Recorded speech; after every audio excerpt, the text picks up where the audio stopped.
Thanks for joining me as I travel the world, going from fine dining through to street food and local specialties, all in an effort to find the world's best seafood. Okay folks, there's a time for fine dining, there's a time for street food, and sometimes there's a time to go crazy. Today I've come into Spring Street in Manhattan to Aqua Grill to see if I can take on their Royal Platter. I haven't been bested yet, so let's see just how royal and decadent this is. How are you? Great, thank you. And what can you tell me about the Royal Platter? So the seafood plateau is it's like a tower. It's all fresh. Some of it's raw, some of it's cooked. There's a dozen oysters, half a dozen clams.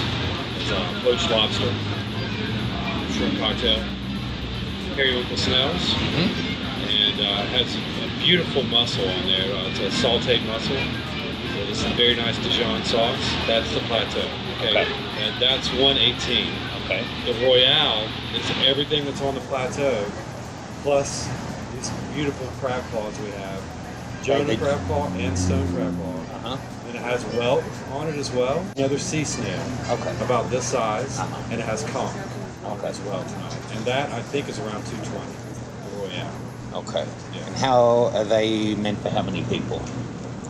You can do not for one. Yeah. 2 and more. Okay. Yeah.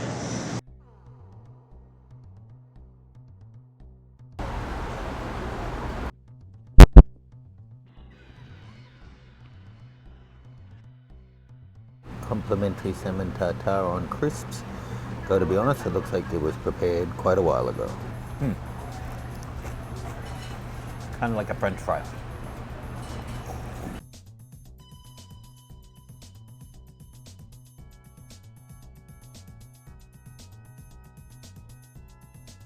You're having that, right? No, she has another thing coming. Yeah, I know. I'm going to put it in front of you. So. Okay.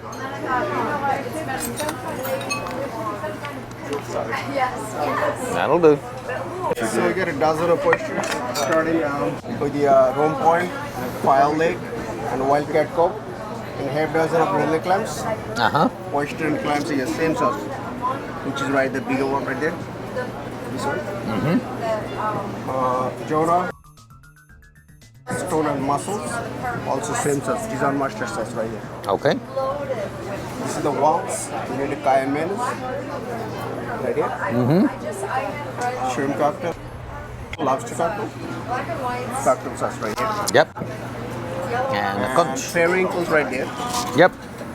We got lemon aioli sauce. Okay. Conch is already marinated. Perfect. Thank you very much. Thank you very much. Here's the Branzino. Looks fantastic. So, first of all, thank you for your sacrifice. Secondly, I thought it would come with a full poached lobster. Good to see several crab claws though. How are you doing? Fine. Good, thanks. Did you say it comes with a whole poached lobster?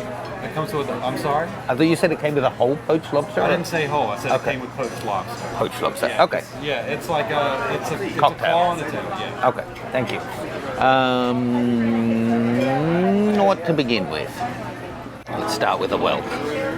Poached.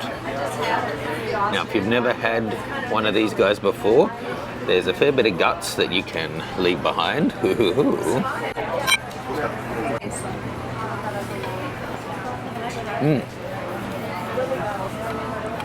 That's actually really, really well cooked.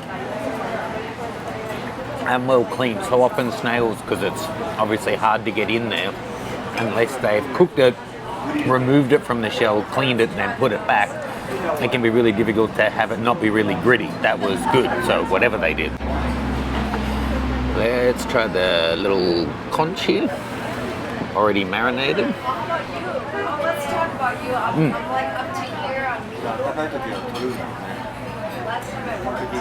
The texture's good. It's like well cooked, well prepared abalone. But I'm not a big fan of the sauce. It's hard to do lobster bad. That's a lobster tail. This was the world's smallest lobster. I'm eating a juvenile.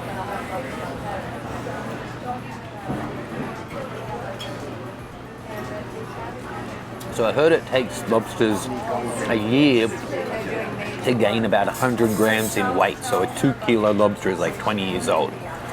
So I don't know if I feel better or worse to be eating a young one. That's fine though. And I've taken all of the cartilage out already. So sophisticated.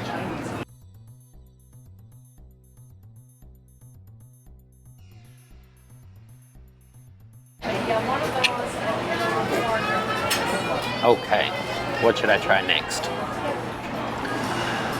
Let's try a Jonah crab claw. Gotta say, I don't think I've ever had crab claws quite so smashed apart. They're certainly doing it for ease of access. But at least the meat's not pulverized.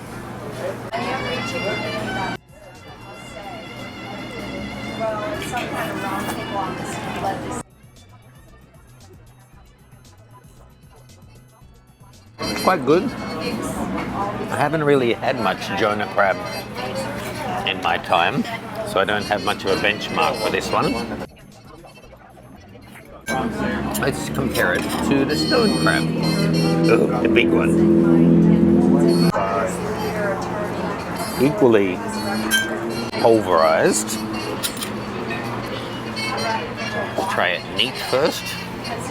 The one downside to being pulverized, even though the meat isn't damaged, the little fragments of shell all over it, you got to be careful you're not ingesting them. I'd say fine, nothing special. If you've seen on the channel, I went to a place in Vegas, of all places, not known for its seafood, to Piero's, an Italian place there. The stone crab there was a lot juicier, more flavoursome. That said, I'm not going to waste any of it. If you're like me, a crab fan, but not a total expert, I think you'd be happy with it. If you're from Florida, I think you'd be disappointed. Let's try the mussels. Okay, so it's still attached to the shell. That's nice. And big piece of grit in that one. But the perfectly cooked and the sauce is a really nice match. Let's try a shrimp. She liked me and I loved her. So then this bill comes in and I write this article that said, it started out and it said, this bill. Interesting. Sulfur and shrimp is either flavorless or watery. This is not watery to the point of almost feeling dry in the mouth. But I think it's a good thing because it's flavor packed. Yeah. First impression, it's a bit dry, but actually it's got really great flavor.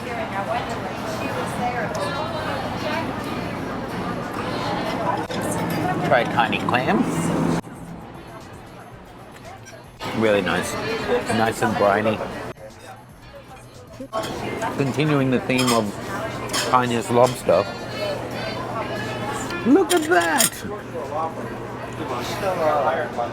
It's like smaller than my thumb, shorter than my pinky, and about as wide as my thumb. That's that shouldn't count in the allocation. Flavor's good. Yeah, can't complain. Well, can complain. Did complain. Still good though. What else? We have 3 kinds of oysters, so let's try each of them.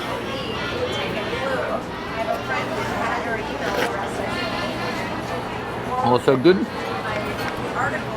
A lot medium and a really light kind of briny flavor. Compared to this guy, which is super salty and briny and less chewy, less dense texture. Reminder, if you haven't seen my oyster masterclass video I did at Fishteria in Hong Kong, never put the actual shell in your mouth. That's how you're going to get sick. The shell is dirty. Inside is, sanitary. So if you're going to suck the juice, make sure you put the white of the shell on your mouth.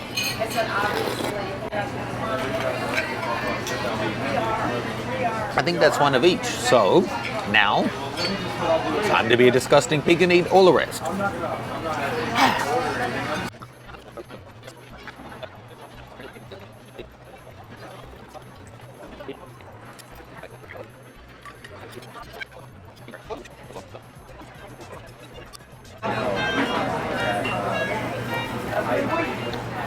Yeah, you're right. The prawns are fresh, which is why the texture and flavor is good, but they're a little overcooked.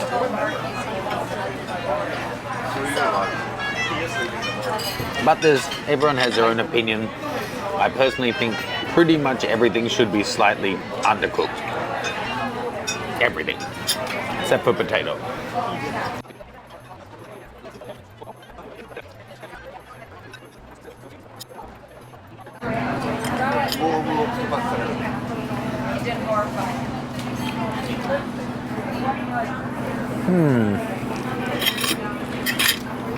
Never, ever, ever been a fan of the little snails. Just more work than they're worth. Same those little grey prawns, whatever they're called. I'm not going to bother with them. That can be for the chefs. There was something very odd. So maybe you can explain that. Let's put the sauces up top instead. Do you like pina coladas? Getting caught in the rain.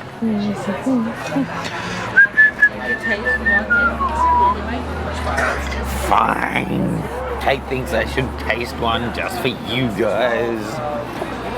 Hashtag selfless.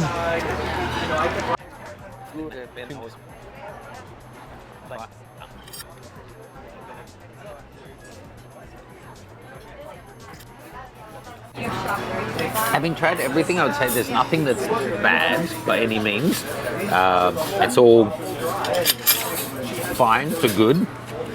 But out of everything, I would say the best was the Branzino, the fish my wife got. It was perfectly cooked, beautiful side, reasonably priced. I do think the platter is a Manhattan price dish.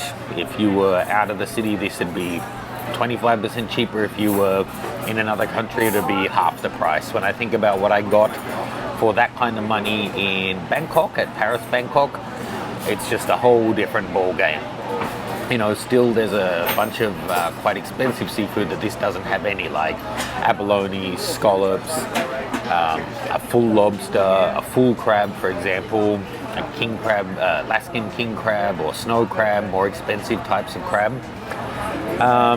But it's fine, and for a treat, if you're into seafood, I'm sure you'll appreciate it. But if you're a bit of a hardcore seafood snob like me, you might be a little bit disappointed in terms of quality and value.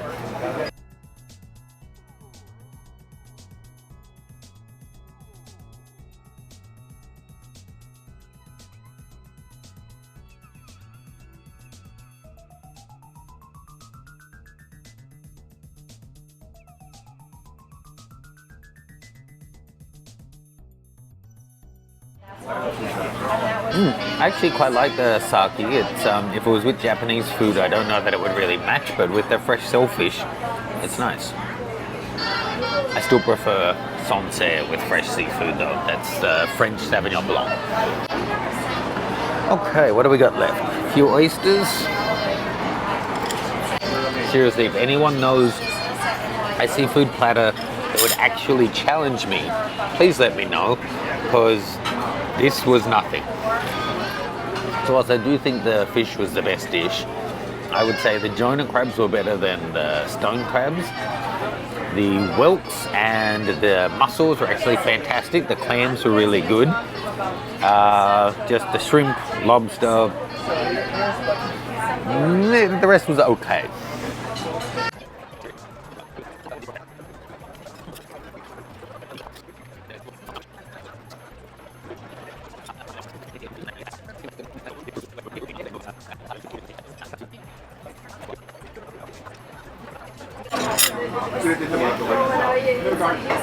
Let's get into the big data. Well, And all of a sudden it was him. as I round out the last crab claw, I can say I unbuttoned my trousers for nothing. I loosened my belt for nothing. This wasn't even close to being a challenge. When it comes to a normal meal, I'm probably a fairly average eater. When it comes to fresh seafood, I just have a superhuman ability to not get full for some reason. And before anyone says I'm going to have cholesterol problems, my cholesterol's too low actually, so this is part of my remedial therapy. Let's take a look at the check. So with the water, sake, wine, the Royal Platter, and the Branzino fish, it came in at 309 and 51 tip. God, the tip burns in America. So 360 in total. Okay folks, please do like and subscribe for your seat at the table for my future journeys to find the world's best seafood.